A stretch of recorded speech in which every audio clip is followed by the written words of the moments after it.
The Eastern and Southern African region has made considerable progress in reducing new HIV infections among adults.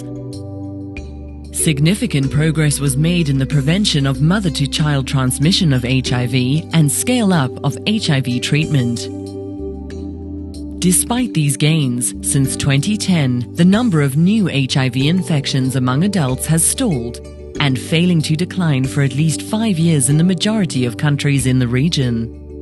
In 2015, there were approximately 910,000 new HIV infections in the Eastern and Southern African region among adults, which account for almost half of the global total. Nearly 40% of new HIV infections in the region during 2015 were just in South Africa, and another 50% occurred in the other 8 countries.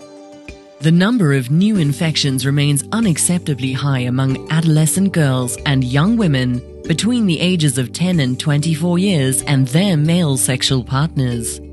In 2015, there were approximately 4,500 new HIV infections per week in the region among adolescent girls and young women, double that of adolescent boys and young men.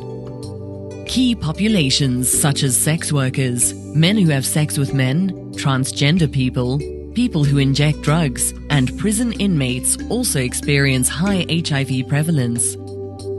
In the 2016 political declaration, the regional target for Eastern and Southern African region is to reduce new HIV infections to 210,000 by 2020. In order to achieve this regional target, countries must close the tap of new HIV infections amongst adolescent girls and young women, their male sexual partners, and key populations. This requires countries to refocus and revitalize their HIV prevention efforts and continue to scale up HIV treatment.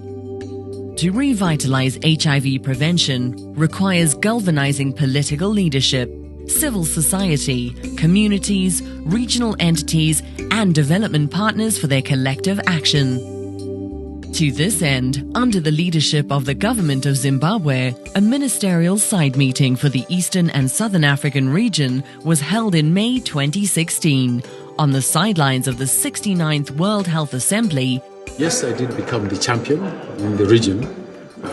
3 strategies we used in Zimbabwe. The first strategy was prevention.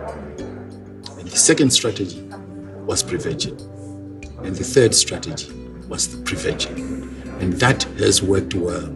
We are calling upon our countries to be able to look at the issue of prevention and rallying call around the UNAIDS so that we can be able to address this in key populations, especially adolescents and young women. To say to the leaders that when you have 2 million new infections every year and almost 63% of those new infections occurring in Africa, you will not win against the epidemic, showing to the world that we are failing to our young adolescent girls. Working in isolation doesn't work. Different sectors working together will make a difference. We need to consider significantly the combination of the different prevention mechanisms that countries want to implement. There need to be that bridge between us, the political leaders, and the people who implement the programs on the ground.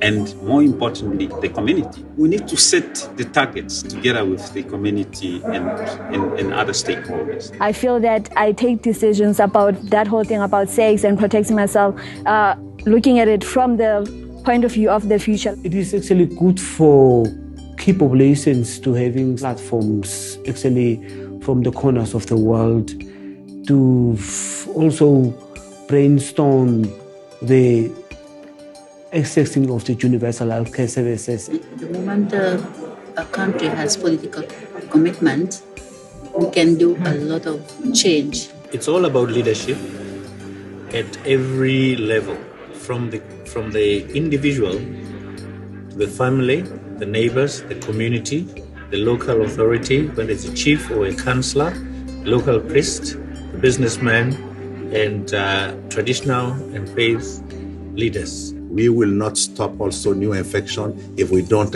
invest resources in prevention. we need at least 1/4 of the total resources. We've worked with many countries to ensure the mainstreaming of an integration of HIV and sexual and reproductive health. From this side meeting, we saw that ministers were able to agree on a roadmap. We have a very great convening power. So one of the things that we plan to do at country level, but also at regional level, is to convene civil society. The 2016 International AIDS Conference in Durban, South Africa, was another platform to galvanize partners. This political commitment now will be translated to close the tap, as the call by the Minister of Health of Zimbabwe, in making sure that prevention will have the same efforts that we are putting today on treatment.